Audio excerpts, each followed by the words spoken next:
안녕하세요. 오만사입니다. 저는 30대 후반의 이혼한 워킹맘입니다. 친구들한테 여기저기에서 제가 이혼했던 이유들을 말을 해주곤 했었는데요. 다시는 이런 부류의 사람들과는 엮이지 말라는 생각에서 몇 자 적어 보냅니다. 제가 부모를 잘 만난 탓에 잘 살고 회의호식하면서 자랐습니다. 듣기에 따라서는 밥맛 없다고 하실지는 모르지만 남들도 다 그렇게 사는 줄로만 알았었고 제가 특별히 부유한 집에서 사는 줄은 고등학교에 와서야 알았습니다. 더 정확히 깨닫기는 대학교에서 알았고요. 저는 부족함이 없었기 때문에 돈이나 출세나 그런 거에는 별 관심이 없었어요. 그래서 연애도 아주 순수하게 뒷배경을 보거나 하진 않고 그저 제가 좋아하는 사람과 했습니다. 그래서 그때 남편도 가정 형편이 좋지 않다는 사실도 뒤늦게 알게 되었지만 저에게는 별 문제가 되지 않았어요. 당연히 저희 부모님과 오빠는 결혼을 반대했었지만 제가 고집을 피워서 한 결혼이었습니다. 남편이 그저 평범한 대학을 나오고 웬만한 괜찮은 회사를 다니는 거 말고는 내세울 것이 없었어요. 저는 순수한 마음에서 그 정도면 된다고 생각했었죠. 제가 평생을 함께할 사람인 남편 한 사람만 좋으면 다 된 거라고 생각했는데 그게 아니다라는 것을 뒤늦게서 알게 되었습니다. 제가 세상을 너무 좋게만 봤기 때문이었고 하나의 경험이 되어버렸어요. 친정 식구들의 반대에도 불구하고 우여곡절 끝에 결혼한 저는 시댁 식구들의 환대에 참 감사했습니다. 남편이 가난해서 버는 쪽쪽 월급이 모두 다 시댁 식구들의 생활비로 들어간다는 사실도 알고 있었어요. 시아버지가 무직으로 돈을 못 번 지가 한참 오래되어서 어쩔 수 없이 남편이 번 돈으로 생활해 나간다고 했습니다. 저는 그래도 남편이 가족들을 부양해야 하는 처지가 가엾기만 했어요. 하지만 제가 남편의 쥐꼬리만한 돈으로 생활할 생각이 처음부터 없었고 그저 제가 버는 돈으로도 충분히 감당이 되었기 때문에 그것이 문제가 되지는 않았습니다. 그런 배짱을 둔 저를 시댁 식구들이 굉장히 대단하게 보더라고요. 물론 친정 부모님의 우려 속에서 치러진 결혼식이었지만 행복했습니다. 사랑하는 남자와 결혼을 한 것뿐인데 돈이 많이 있는 쪽에서 처발라서 결혼한다는들 무슨 상관이냐 생각이었어요. 지금 생각해보면 제가 얼마나 부모님의 속을 태웠는지 후회가 됩니다. 그 많고 많은 좋은 집안의 사람들이 얼마나 많았는데 그 중에서도 좋은 사람도 틀림없이 있었을 텐데 저는 결혼만큼은 순수한 사랑을 가져다주는 사람과 할 가치가 있다고 판단했었죠. 그런데 지금 생각해보니 그 사랑이란 것도 변하더라고요. 결혼은 뜬구름 잡는 듯한 이상이 아니라 현실이란 말이 맞았습니다. 결혼과 동시에 임신을 해서 6개월이 되었을 때 남편이 지방으로 일주일간의 일정으로 출장을 갔습니다. 신혼이면서 임신 중이라서 처음 떨어져 지내는 것이 많이 안타까워했어요. 그래서 남편이 시어머니한테 전화를 해서 출장을 가는 동안에 제가 임신 중이니까 잘 보살펴달라고 했다더라고요. 저는 걱정하지 말라고 했고 그동안 친정집에 가 있겠다고 했습니다. 남편을 떠나 보내자마자 시어머니한테서 전화가 왔습니다. 아가, 내가 네 몸보신 좀 해줘야겠다. 어디 나가지 말고 집에 있어라. 내가 점심 되기 전에 갈 테니까. 알았지? 아, 네. 편하게 늘어지게 한숨 자려고 했는데 시어머니가 오신다니까 집안 청소를 열심히 했습니다. 그런 후에 시어머니와 시누이가 손에 곰솥을 들고 들어왔어요. 반찬거리와 닭백숙을 집에서 직접 해오셨더라고요. 여러 가지 비싼 약재들을 다 쏟아 넣었으니 몸보신이 될 거라면서 따뜻할 때 먹자고 하시는데 참 감사했습니다. 별로 입맛이 없었고 먹고 싶은 생각도 없었지만 해오신 정성을 봐서 억지로 맛있게 먹는 척을 했었죠. 김치 냉장고에 과일도 종류별로 있었고 친정엄마가 반찬을 다 해다 주셨기 때문에 먹을 것도 많았어요. 냉장고를 열어보시더니 시어머니가 그러셨습니다. 아이고, 냉장고가 꽉 차서 더 이상 뭘 해먹지도 못하겠네. 잘 됐다. 내가 우리 아들이 올 동안만 여기 있어도 되겠네. 저는 먹다가 체하는 줄 알았습니다. 그래서 물었어요. 어머니, 여기 계신다고요? 응, 너 혼자서 있으려면 무섭지 않겠니? 태성이가 너 잘 돌봐주라고 했다. 내가 여기 있으면서 너 몸보신 좀 시키고 그럴란다. 너는 그냥 가만히 쉬기만 하면 된다. 어머니, 전 괜찮아요. 그러실 필요 없어요. 그러자 시누이가 그러네요. 언니, 그냥 엄마 하시던 대로 냅두세요. 엄마도 손주 녀석을 위해서 뭔가를 해주고 싶으신 거죠. 그리고 오빠 집도 이렇게 좋은데 언제 이런 곳에서 자보겠어요. 언니도 우리가 불편한 건 아니죠? 자주 부대껴야 진짜 식구가 되는 거잖아요. 그래, 나는 네가 우리 태성이랑 이렇게 잘 사니까 얼마나 좋은지 모른다. 내가 여기 있으면서 우리 태어날 손주 녀석이 먹을 건데 몸보신 좀 단단히 해줄란다. 아, 네. 정없이 괜찮으니까 그냥 가세요. 란 말은 차마 못하겠더라고요. 이렇게 친절하게 몸보신을 해주신다면서 다정하게 말씀을 하시는데 거절할 무슨 핑곗거리를 찾지 못했었죠. 저에게는 손 하나 까딱하지 말라면서 시어머니와 시누이가 상도 차리고 제 주방 살림도 구경을 하면서 다 만지고 있었는데 입을 쩍 벌리더라고요. 이 앞전에 와서 봤으면서도 그러더군요. 그릇이 하나같이 너무 고급스럽다. 아까워서 쓸 수가 있겠니? 아니에요, 어머니. 그냥 쓰세요. 시누이는 아파트가 뷰도 끝내주고 좋다면서 호캉 사는 것 같다면서 좋아라 했습니다. 뭐 시어머니와 시누이가 저렇게 좋아하니까 저도 싫지는 않았습니다. 음식도 정성껏 해오셨는데 딱 잘라서 혼자 있고 싶다고 돌아가라고 말할 자신은 없었고 그저 하루만 지내시다가 적당한 핑계를 대서 돌아가시게 할 참이었어요. 그런데 백숙을 몇 수저 뜨지도 않았는데 벨소리가 울리더니 시아버지가 찾아오셨습니다. 시어머니가 저한테 그러시네요. 아가, 내가 백숙을 해서 여기 온다고 하니까 식사를 못했다고 해서 이리로 오시라고 했다. 어차피 네 혼자서 다 먹지도 못할 것 아니냐. 아, 네, 그러셨어요. 잘하셨어요, 어머니. 아버님 어서 오세요. 아버님은 돈은 안 버신다고 했는데 완전히 말쑥한 옷차림에 멋을 잔뜩 부리고 나타나셨어요. 시어머니는 아버님이 오시자마자 며느리 몸보신을 다 잊어버린 듯이 아버님 앞에 고기를 뜯어서 발라주시고 정성을 다 쏟으시는데 저는 옆에서 입맛도 없었지만 몇 수저 뜨지도 않고 있는데도 신경도 쓰지 않았습니다. 딱 보아니 며느리 몸보신을 핑계로 해서 저희 집에 와서 아버님의 몸보신을 시키려던 작전인 것처럼 보였습니다. 그렇게 저에게 많이 먹으라고 하시던 시어머니가 아버님이 오시자 아버님이 입에 한 점이라도 더 입에 넣어드리려고 저는 안중에도 없다니 참 우습더라고요. 뒷정리와 설거지를 시어머니와 시누이가 하는 동안에 과일을 꺼내서 아버님 앞에 내어왔는데 아버님이 저에게 조용히 할 말이 있다고 하셨습니다. 어찌나 작은 소리로 말씀하시던지 귀를 기울이고 들었더니 그러시네요. 돈 좀 있냐? 네 시어매가 내 용돈을 안 줘서 말이다. 아무한테도 말하지 말고 조금만 다오. 아, 네. 며느리한테 돈 달라는 말이 쉽지는 않았을 텐데 얼마나 돈이 필요했으면 모르게 돈 좀 주라고 했을까 싶어서 봉투에 넉넉히 넣어서 몰래 드렸습니다. 제가 직접 드리는 것은 처음이었어요. 남편의 월급이 몽땅 시댁으로 갔기 때문에 따로 드릴 생각은 없었기 때문이죠. 생각보다 많은 액수였는지 입꼬리가 올라가시더라고요. 고맙다 라고 짧게 말씀하시고는 바로 현관으로 나가시길래 문을 열어드렸어요. 무엇이 그리 바쁜지 시어머니와 신이 몰래 나가려고 하셨는데 그때 마침 전화가 와서 엘리베이터 앞에서 전화를 받으시는데 깜짝 놀랐습니다. 미순씨, 나 금방 갑니다. 터미널에서 봅시다. 아버님 어디 가세요? 네 시어머니한테는 입도 뻥끗하지 마라. 나 며칠 동안 바람 좀 쐬고 올란다. 라고 기분이 들떠서 가시는 겁니다. 딱 봐도 미순씨라고 하는 그 여자가 아버님의 여친인 것 같더라고요. 그 여자와 통화를 하는 목소리가 간드러진 거 보니까 금방 알아차렸어요. 시어머니가 기껏 고생해서 만든 보양 음식을 엉뚱한 사람 좋은 일 시킨 격이 되어버렸는데 어이가 없더라고요. 저런 줄도 모르고 며느리 보신시킨다고 생색은 있는 대로 다 내면서 아버님을 쳐 드시겠으니 정말 웃겼어요. 사실 저는 그때부터 짜증이 나기 시작했습니다. 지금 이 시간이면 편안히 태교 음악을 들으면서 낮잠을 즐길 타임인데 번잡스럽게 시어머니와 시누이가 쳐들어와서 시아버지 몸보신을 시키고 평화로웠던 내 주방을 다 헤집고 있으니 다 귀찮더라고요. 그래서 시어머니와 시누이에게 말했습니다.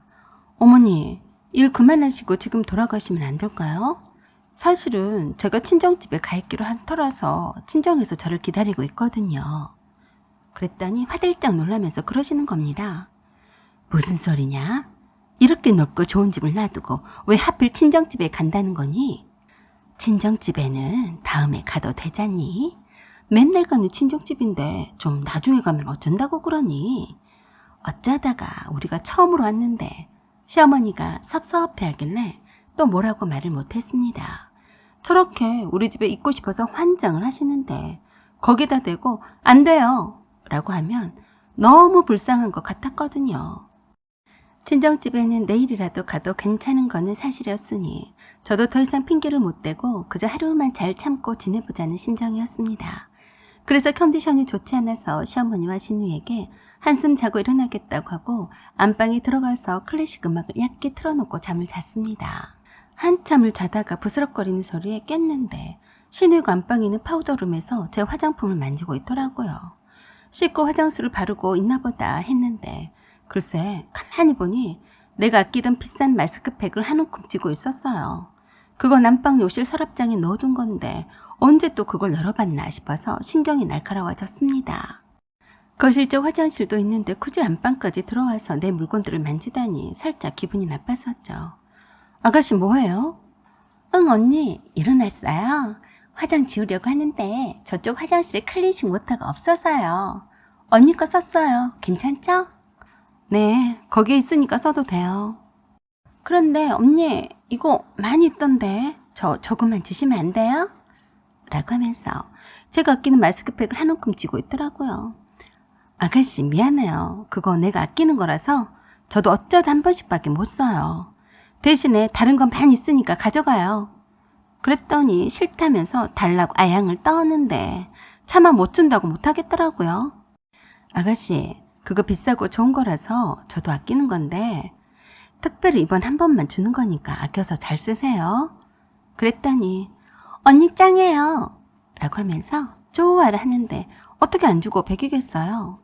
그런데 또 놀라운 말을 했습니다. 언니 아까 언니가 자고 있어서 말을 못했는데 혁수한테서 전화가 왔었어요. 도련님이요? 언니가 자고 있다고 하니까 다시 한다고 전해달래요.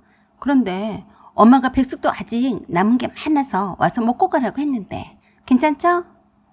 제가 뭐라고 대답하겠어요. 오지 말라고 하겠어요. 싫다고 대놓고 말하겠어요. 그러는가 보다 했죠. 그런데 뜬금없이 시어머니가 제게 거실로 나가니까 그러시는 겁니다. 마침 잘 됐다. 혁수가 온다고 하니까 우리 오늘 저녁에 맛있는 거나 해서 만들어 먹자. 장을 좀 봐야겠는데 냉장고에 먹을 것은 많아도 고기는 생고기를 구워 먹어야 맛이 있는 법이거든. 같이 장 보러 가자꾸나. 네? 어머니 고기 구워 드시고 싶으세요? 몸보신에는 고기만한 게 없다. 내가 먹고 싶어서가 아니라 다 너 잘 먹이려고 그러는 거지. 네가 잘 먹어야 우리 손주가 잘 클 것 아니냐.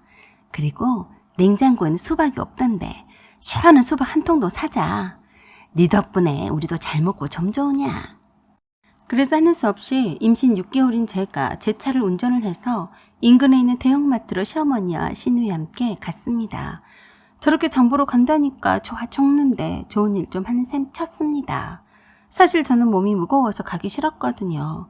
그래도 시댁 식구들이 손님이라 생각해서 남편 얼굴을 봐서라도 잘 대접해야겠다고 생각했습니다. 그런데 마트에 처음 온 사람처럼 좀 창피했습니다. 거기에 필요한 것만 사가지고 오면 될 것을 그 넓은 매장을 다 둘러보고 있더라고요. 시인이는 말끝마다 언니 나 이거 사도 돼요? 라고 하면서 뭘 또 살 게 없나 하고 헤집고 다니는 것 같았습니다. 시어머니는 무슨 고기잔치를 할 생각이신지 많이도 카트에 담으셨습니다. 많이 산다고 눈치를 준다고 할까 봐서 두고만 봤는데 남으면 싸드려야겠다고 생각만 했었죠. 한참 만에 돌다 보니 저만 엄청 피곤하더라고요. 저는 이렇게까지 장을 오래 본 적이 없었거든요. 계산대에서 어마무시한 금액을 제가 다 제 카드로 결제를 했습니다. 그것도 일시불로 했더니 시어머니와 시누이가 입을 쫙 벌리며 좋아라 했습니다.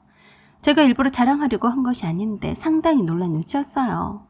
이미 카드가 넘칠 만큼 많이도 샀는데도 더 사도 되는 건데 덜 샀나 하고 아쉬운 표정이었습니다. 큰 박스로 5박스나 되었으니 할 말을 다 했어요.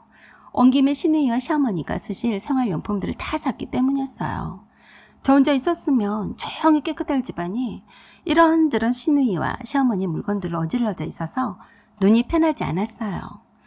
아, 이래서 시댁 식구들과는 못 산다고 하는 거구나 하고 새삼 느꼈습니다. 저의 몸보신을 핑계로 고기를 왕창 사왔지만 결국엔 저는 몇 점을 먹는 둥 마는 둥 했고 열심히 시누이와 시어머니가 맛있게 드시더군요. 그래도 그때까지도 괜찮았습니다. 내 집에 온 손님들이다 생각하고 잘 대접해서 보내겠다고 생각했었죠.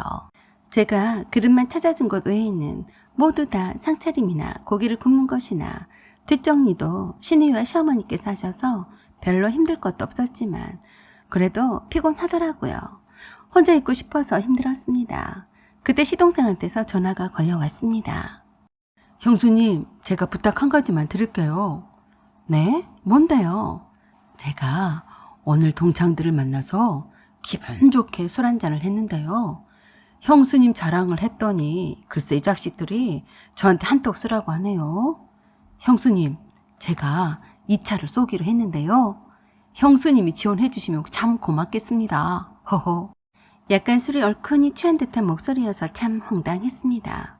술 마셨어요, 도련님? 네, 조금 있다가 뵙겠습니다. 라고 웃으면서 끊어버리더라고요.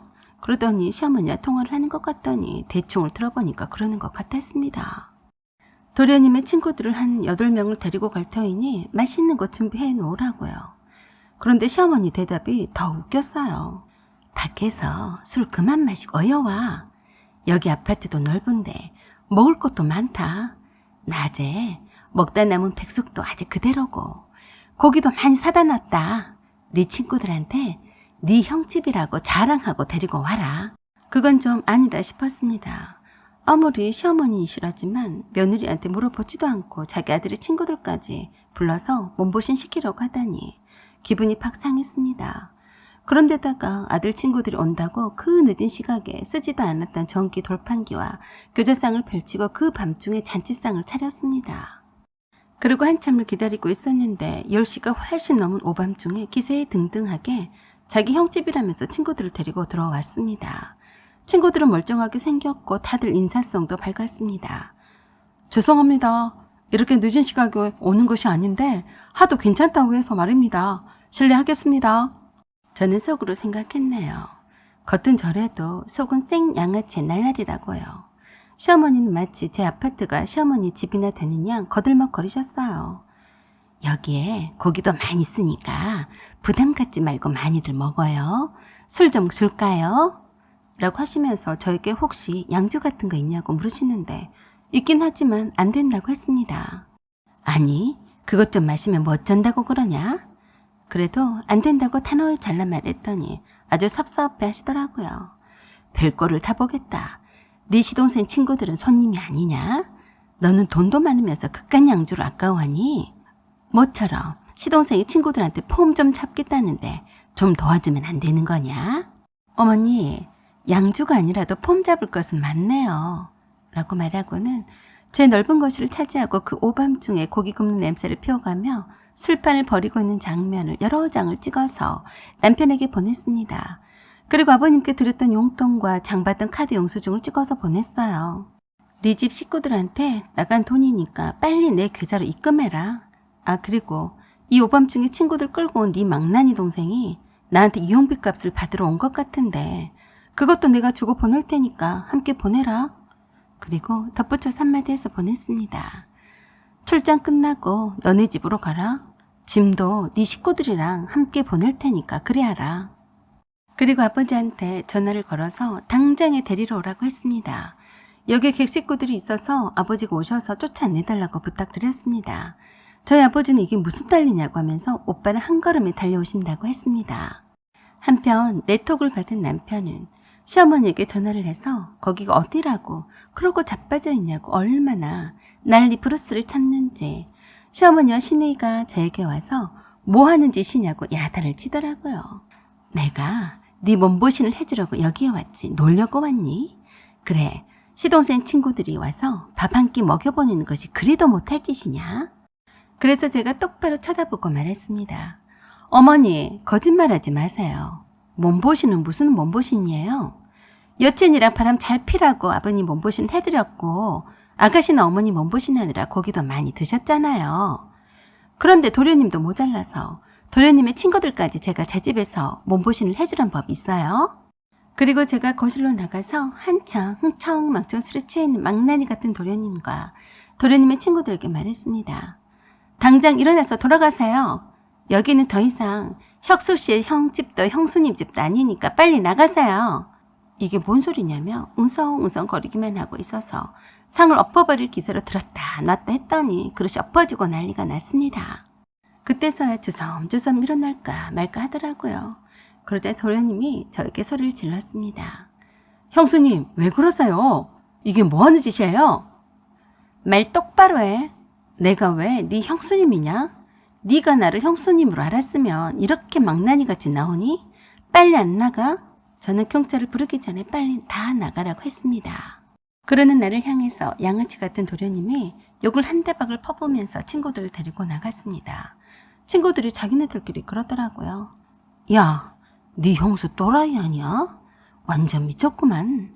한참 흥이 나서 좋았는데 아 재수없네. 그러는 도련님의 친구들한테 시어머니는 따라 나가며 미안하다고 하면서 갑자기 정신 이상할 때도 있다고 하더라고요. 그렇게 해서 그날 저녁에 시어머니와 시내를 보내고 그 다음날 오전에 시댁집으로 남편 짐을 보냈습니다. 남편에 대한 순수한 사랑 하나만으로도 모든 것을 극복할 줄 알았었는데 아니더라고요. 남편 식구들을 보니까 미래가 뻔히 보이기 시작했고 남편도 뻔하겠더라고요. 남편이든 관계되는 누구이든 간에 전화도 받기 싫었습니다. 뒤늦은 사과든 무엇이든 간에 한순간에 상종하기가 싫어졌습니다. 사랑은 변하더라고요. 여러분은 어떻게 생각하세요? 여러분의 생각을 댓글로 부탁드립니다. 구독과 좋아요도 부탁드려요. 감사합니다.